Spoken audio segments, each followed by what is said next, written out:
მოგესალმებით, თქვენ უყურებთ გადაცემას წარმატების გასაღები. მე მისი წამყვანი ქეთა ტრაპაიძე გახლავართ. დღეს ჩვენ სტუმრად ვიმყოფებით ულამაზეს ქალბატონთან ნინო ბოჭორიშვილთან. მოგესალმებით. მე ვარ ნინო ბოჭორიშვილი, ექიმი, თერაპევტი. ამ წუთას ვარ მოხუცთა სახლის დამფუძნებელი, ერთ-ერთი მოხუცთა სახლის დამფუძნებელი, რომელსაც ქვია მოხუცთა თბილის სახლი. და როგორია, პირველ რიგში მინდა გითხრათ, შევეხოთ თქვენს პროფესიას. აი, რთული პროფესია საკმაოდ, ხო? ექიმობა და რატო აირჩიეთ პირველ რიგში ეს პროფესია? ეს პროფესია ავირჩიე, იმიტომ რომ მოწოდებით ყოველთვის ვიყავი ხოლმე, მინდოდა რომ ყველა კარგად და ჯანმრთელად მყოლოდა. ასეთი მოწოდება მქონდა ხოლმე მე. გატაცება მქონდა ბავშვობიდან, რომ ყოფილიყავი ექიმი. ძალიან მიყვარდა თეთრი ხალათი, რომელიც ყოველთვის ბავშვებს საერთოდ ეშინიათ ექიმების და თეთრი ხალათების და მე პირიქით სახლში ყოველთვის თეთრ ხალათს ჩავიცმევდი ხოლმე, ფონეიდოსკოპს ჩამოვიკიდებდი და ვიყავი ექიმი. სიჯავდი დედას, მამას, მეზობლებს და ასე შემდეგ. ბავშვობიდან მაქვს ეს მოწოდება. ხო, ძალიან გიხდება, მინდა გითხრათ, თეთრი ხალათი და იცით რა, რომ მოვედი თქვენთან პირველ რიგში ძალიან რაღაც სითბო ვიგრძენი იმ მხრივ, რომ მოხუცთა თბილის სახლი წავიკითხე, წაწერა და რატომ გადაწყვიტეთ, რომ მოხუცთა თბილის სახლი ჩამოგეყალიბებინათ? მოხუცთა თბილის სახლი ეს არის ვაჟა-ფშაველას 51 ნომერში. გადავწყვიტე, იმიტომ რომ მოწოდებით ვარ საერთოდ ძალიან მიყვარს მოხუცები. ბავშვები და მოხუცები. ეს ხალხს ადამიანებს უყვართ საერთოდ ბევრ ადამიანს, მაგრამ მე განსაკუთრებით მიყვარს მოხუცები. ამიტომ ჩემი პროფესიიდან გამომდინარე, რომ მინდოდა რომ მოხუცები ჯანმრთელად, კარგად ყოფილიყვნენ, მე ეს შემიძლია. ადამიანი საკუთარ თავში რომ დაფიქრდება, რაც შეუძლია, ის უნდა აკეთოს და რაც არ შეუძლია, იმას ვერასოდეს გააკეთებს, ხომ მართალია? ამიტომ ეს ჩემი მოწოდება რა იყო, მე ვიყავი ექიმი და მე თვითონ შემიძლია მოხუცების მოვლა, პატრონობა და აი ეს დაედო საფუძვლად აი ამ მოხუცთა სახლის დაფუძნებას. საკმაოდ სახელი ქვია, თბილი, მოხუცთა თბილის სახლი. და დავამატებ, რომ ძალიან მიყვარს ეს ჩემი საქმე, რომ გათენდება, ერთი სული მაქვს, როდის მოვალ ჩემ მოხუცებთან. ძალიან კარგი. წარმატებები მოგცეთ ღმერთმა და მართლაც კარგ საქმეს აკეთებთ. დღესდღეობით ძალიან ბევრი მოხუცთა სახლი არის გახსნილი და თქვენ როგორ აუდიხართ ამდენ ხარჯებს, როგორ ახერხებთ თქვენთან მოხუცების მოყვანას და რომ მითხრათ ამის შესახებ? ჩამოგიყალიბებთ. ეს მოხუცთა თბილის სახლი მდებარეობს ვაჟა-ფშაველას 51 ნომერში. და ჩვენ აუდივართ, იმიტომ რომ ჩვენ განსაკუთრებულად მე მინდა ხაზი გაუსვა იმას, რომ ჩვენ ძალიან კარგად უვლით მოხუცებს. პირველი იმიტომ რომ ძალიან გვიყვარს მოხუცები. მეორე ის რომ კვალიფიციური პერსონალი ყავს, რომლებმაც ზედმიწევნით იციან თავიანთი საქმე. რომ აუცილებლად მოხუცები უნდა იყვნენ მოვლილები. რაც შეეხება იმას, მე ყოველ დილით ჩემი გეგმა მაქვს. მე გაწერილი მაქვს ყოველ დღე დილის საათებიდან მთელი დღის გეგმა. ამიტომ ამ გეგმას არასოდეს არ ჩავაგდებ, მე ზედმიწევნით მივყვები, რა უნდა გავაკეთო, რამდენ ხანში უნდა გავაკეთო და ძალიან რთულია. იმიტომ რომ ინდივიდუალურია ყველა მოხუცი. მძიმე პაციენტები ყავთ? კი, რამდენიმე ყავს მძიმე პაციენტი, მწოლიარეები. და ამიტომ მე ყოველ დილით ვამოწმებ მოხუცებს, შევდივარ, ვესაუბრები, რა უნდათ, როგორ უნდათ, ინდივიდუალურად ურჩევთ საკვებს, იმიტომ რომ ზოგს დიაბეტი აქვს, ზოგს სხვანაირი კუჭნაწლავის დაავადება აქვს და აი ასე ანუ ეს თქვენი დაწესებულება კერძოა კი და ანუ შესაბამისად ფასიანიც იქნება. კი ბატონო, ფასიანია, ჩვენთან იწყება 1000 ლარიდან ზემოთ გააჩნია მოვლის სიმძიმეს. ასეთი ოთახები გაქვს თქვენი პაციენტი? კი, აი ესეთი ოთახები გვაქვს, ყუდრო ოთახები, აქ 2 ადამიანი იქნება. შეგვიძლია დაუშვათ ეს შეკვეთილი გვაქვს ახლა ძმარი უნდა მოვიდნენ, მოხუცები არიან და ერთად უნდათ დაძინება. ნუ აქეთ საწოლი კი დგას, მაგრამ უბრალოდ იდგეს იქ. აქ შეუძლია თავისი შვილი. კი, მე ოჯახის წევრს თუ დასჭირდება რომ დაარჩეს და მოისიყვარულოს თავისი მშობლები ან ასესავი, შეუძლია თავისუფლად დარჩეს. საკმაოდ კარგი ოთახია, მინდა გითხრათ, ჰიგიენა პირველ რიგში არის დიალური. რა თქმა უნდა, ჰიგიენას ძალიან დიდი ყურადღება ექცევა.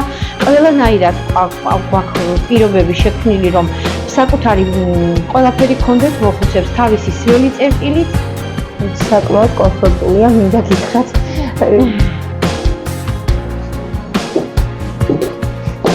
სპეციალურად ტელეფონი გვაქვს დადგმული, რომ დაუშვათ მოხუცს არ შეუძლია დაბლასართულზე ჩამოვიდეს, დაგვირეკავს თიც დააჭერს უბრალოდ და დაგვირეკავს და მასთან მოვა რამე უჭის ან რამე უნდა.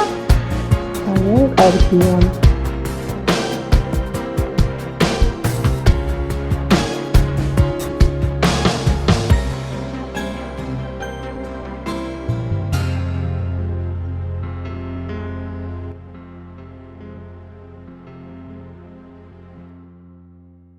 თქვენ ხართ 3 არაჩვეულებრივი შვილის დედა და ყავთ ერთი პატარა შვილიშვილი.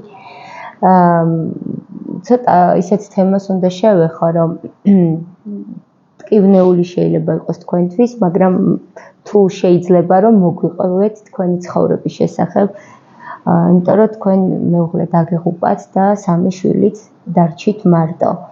და რამდენად მტკივნეული იყოს თქვენთვის და როგორ გადაიტანეთ ეს ყველაფერი?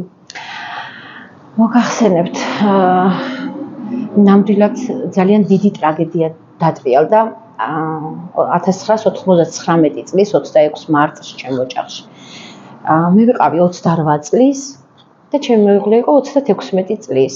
სამშენებლო სამმართველოს უფროსი იყო, ძალიან კარგი ოჯახი მქონდა, იდეალური თითით საჩვენებელი მეუღლე მყავდა. მაგრამ დატრიალდა ეს ტრაგედია, რომ უცებ ჯამრთელი 1.98 კაცი გარდაიცვალა. როგორც მივხვდით, მე ტრომბით გარდაიცვალა. დამრჩა 2 ბიჭი, ერთი 10 წლის და ერთი 6 წლის და ფეხმძიმედ ვიყავი 2.5-რის ჩემ გოგოზე. თუმცა არც ვიცოდი, რომ გოგო იყო. ბევრი მის მიუხედავად, რომ ხო იცით, ახლა ადამიანებს ეცოდებათ, რომ აი როგორ უნდა გაზარდოშა 3 შვილი და არ გინდა არ გიღირდეს, ეს იყო ჩემთვის ტრაგედია, რომ რას ქვია, ბოლო დანატოვარი, ბოლო საჩუქარი იყო ჩემი მეუღლის და გადავწყვიტე, რომ აუცილებლად უნდა გამეჩინა ეს ჩემი მესამე შვილი და რო დაიბადა იყო გოგო, აღმოჩნდა ჩემი მარიამი, რომელიც ახლა არის 25 წლის. ნამდვილად არ ვნანობ, რომ ეს გადაწყვეტილება მივიღე, თუმცა ყველა ქრისტიანმა ნამდვილად ეს გადაწყვეტილება უნდა მიმეღო. ასე გავზარდე ჩემი ცოდნით, ჩემი ცოტა შემართებული ხასიათით. თან მაგ პერიოდში მუშაობდით კიდეც? არა, ამ პერიოდში ჩემი მეუღლე რომ დაიღუპა, მე არ მუშაობდი. შემდეგ დაიწყეთ. მე დავიწყე ჩემი მეუღლე რომ გარდაიცვალა, იმიტომ რომ მე შვილებს ვზდიდი სახლში, ის პერიოდი იყო, რომ შვილები დედობით ვიყავი დაკავებული. ნუ მე მოხდა ისე, რომ ჩემ საკუთარ თავს სარკესთან დავდგებოდი ხოლმე და საკუთარ თავს ვეუბნეოდი, რომ აბა ნინო შენიცი. შენ ხარ 3 შვილის დედა. ჩემს გულში რა იყო, რა დარდი იყო ეს არასოდეს არავის არ უგრძნია. და დღესაც ასე ვარ, რა დროსაც ვარ გაბრაზებული და ნაწყენი ვერ მიხვდებით. იმიტომ რომ ჩემთან რჩება ეს დარდი, ეს ჩემი თუ რაიმე მაწუხებს, მე ჩემ მეგობრებთან, ჩემ სამსახურში ვარ ძალიან მხიარული, ძალიან დაკვირვებული და მინდა რომ სულ საქმე ვაკეთო. ძალიან ძლიერი ქალბატონი ბრძანდებით მინდა. ასე საკუთარ თავს ყოველთვის ასე ვეუბნეოდი, რომ შენ არ გაქვს უფლება, რომ იდარდო, იტირო, იმიტომ რომ სამი შვილი ყავს გასაზრდელი და მინდა გითხრა რომ მე ასეთი ხასიათი მაქვს.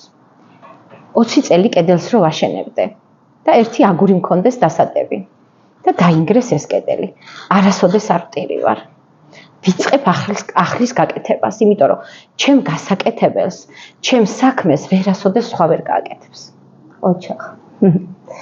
მინდა გითხრათ ის რომ შემდეგ თქვენს ცხოვრებაში იყო რაღაცა კარგი ეტაპი, ცვლილება და თქვენი ცხოვრება დაუკავშირეთ ადამიანს, შემოვიდა თქვენ ცხოვრებაში ადამიანი, რომელიც შეგიყვარდათ თავიდან და თავიდან დაიწყეთ სიყვარული, რომ მოგვიყეთ კი, ამის შესახებ. მე შევხვდი ადამიანს, რომელიც ნამდვილად მინდა გითხრათ, რომ მიმართლებს მამაკაცებში.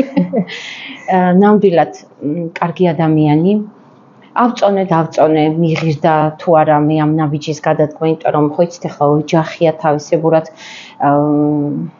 უკან შვილები დგანან, მაგრამ მე ამ მამაკაცში დავინახე ის, რომ მე უნდოდი ჩემი შვილებით. ამიტომ გადავდგე ეს ნაბიჯი, შევქმენი ოჯახი და ძალიან კარგი მშენებელია ჩემი მეუღლე. იდეალური ადამიანია, თავისი ხასიათით, ჩამოყალიბებული თავისი თვისებებით. რომელიც გვერდში დამიდგა, ჩემი სამი შვილი გამიზარდა, რა თქმა უნდა, ერთად გავზარდეთ. რაც შეგვეძლო, ყველაფერი გავაკეთეთ, რომ ძალიან წესიერები, კარგები, ნასწავლები ყოფილიყვნენ და მინდა ვთქვა, რომ ჩემი მისია შესრულებულია. ძალიან კარგი და რა არის შენი ოცნება ან მიზანი დღესდღეობით? დღესდღეობით ყოველთვის მაქსიმალისტი ხასიათი მაქვს. ან ყველაფერი, ან არაფერი. ამიტომ ჩემი მიზანი ის არის, რომ ყოველთვის ყოფილიყავი წარმატებული ადამიანი. თუმცა პატარა რომ ვიყავი წარმატებული, არ ვიცოდი რა იყო. და სულ კითხულობდი ხოლმე და ერთხელ ჩემ მამას შევეკითხე, რომ მამა რას ნიშნავს წარმატებული ადამიანი? და მან ახლა ბავშვის ხვტვინი ხო ღრუბელივით არის და იმახსოვრებ და ასეთი მახსოვს გუშინდელი დღესავით, რომ მამამ მითხრა ჩემ ენაზე რა თქმა უნდა, რომ მე გამეკო. მამა, წარმატებული ადამიანი ყოველთვის იქნები. თუ იქნები ისეთი ადამიანი, რომელიც არასოდეს ტყუილს არ იტყვი, რასაც იტყვი, რომ აი გაკვეთილები რომ უნდა კარგად ისწავლო და აუცილებლად რომ ისწავლი, მაშინ ახლა სკოლის მოსწავლე ვიყავი და ასე ამიხსნა და ყოველთვის ადამიანები რო გეყვარება. არასოდეს ტყუილს რო არ იტყვი და შენ რასაც მიზნად დაისახავ, რომ მე სულ ხუთიანებზე უნდა ვისწავლო და ისწავლი, აი მაშინ იქნები წარმატებული ადამიანია. და სწორედ თქვენთან მოვედი ჩემი წარმატების გასაღებით, გადაცემით, ანუ წარმატების გასაღებით და მინდა გითხრათ ის, რომ რას არაპატიებდით ადამიანს? საერთოდ შემწყნარებული ხასიათი მაქვს ჩემი, მაგრამ ადამიანებს არასოდეს არ ვპატიობ ის, რაც მე არ მეკადრება და არ დამიმსახურებია. ერთხელ ადამიანი რომ იმას გაგიკეთებს, რაც არ დაგიმსახურებია, ის არ უნდა აპატიო, იმიტომ რომ ის კიდევ გაიმეორებს იმას. რა თქმა უნდა, არსებობს რაღაცა ისეთი, რომელიც შეიძლება აპატიო და შეიძლება არ აპატიო. ადამიანებს საერთოდ ვერ პატიობ ტყუილს. ეს არის ჩემი ყველაზე დიდი აი ეს ხასიათი, რომ არასოდეს ვტყუდები რომ ატყუებენ. ვერას არ ვტყუდები, ალბათ ჩემ ხასიათშია ეს, რომ ადამიანებს ჩემი მეორადი პროფესია ფსიქოლოგიაა. და ადამიანებს უყურებ თუ არა, უკვე ვიცი ის ადამიანი, თავისი ჟესტებით, თავისი საუბრის მანერით არ ვტყუდები, რა თქმა უნდა, 100% ცხოვრებაში არაფერი არ არსებობს, მაგრამ ერთადერთი ტყუილს ვერ პატიო, დანარჩენს შემიძლია რომ ყველაფერი ვაპატიო. და რას უსურვებდი ქალს? ქალებს ყველას უსურვებდი, რომ იყვნენ ისეთები, რომ უყვარდეთ საკუთარი თავები. როდესაც საკუთარი თავი გიყვარს, ყოველთვის კარგს უსურვებ, ხო? ვინც გინდა გიყვარდეს, ხო, კარგს უსურვებ, ამიტომ ყველა ქალს უნდა უყვარდეს საკუთარი თავი და პატივისცემა უნდა შეეძლოს საკუთარი თავის. არასოდეს ჩემ ლექსიკონში სიტყვა მეზარება არ არსებობს. ამიტომ არასოდეს არაფერი არ უნდა დაგეზაროს. ყოველთვის უნდა იყოს შემართებული, უნდა იყო რომ არასოდეს არ უნდა გაჯობოს სხვამ. რატო? საკუთარ თავს დაუსვი კითხვა, რატო? მე ხო შემიძლია რომ გავაკეთო. საკმაოდ ძლიერი ქალბატონი ბრძანდებით კიდევ ერთხელ გეტყვით, იმიტომ რომ ეხლა ჩემს გადაცემას ძალიან ბევრი დარწმუნებული ვარ, ბევრი მარტოხელა დედა უყურებს და მინდა რომ შენნაირი შემართებით იყოს ყველა ის ქალი, ვინც მარტოდ დგას თავის ცხოვრების გზაზე და ზრდის თავიანთ შვილებს. მე მინდა ერთი დავამატო, რომ მიმართავ ქალბატონებს. არასოდეს შეგეშინდეთ. ქალბატონებო, ყოველთვის იყავით ძლიერები და იქნებით. უფალი ყოველთვის გვერდში გვიდგას ჩვენ ქალებს, რომელსაც დახმარება ჭირდება, საკუთარი თავით უნდა დაანახოთ, რომ თქვენ ეს შეგიძლიათ და ამას აუცილებლად შესძლებთ. რასაც ჩაიფიქრებთ, აუცილებლად შეგისრულდებათ. ოღონდ შრომა, არ დაიზაროთ შრომა. დიდი მადლობა.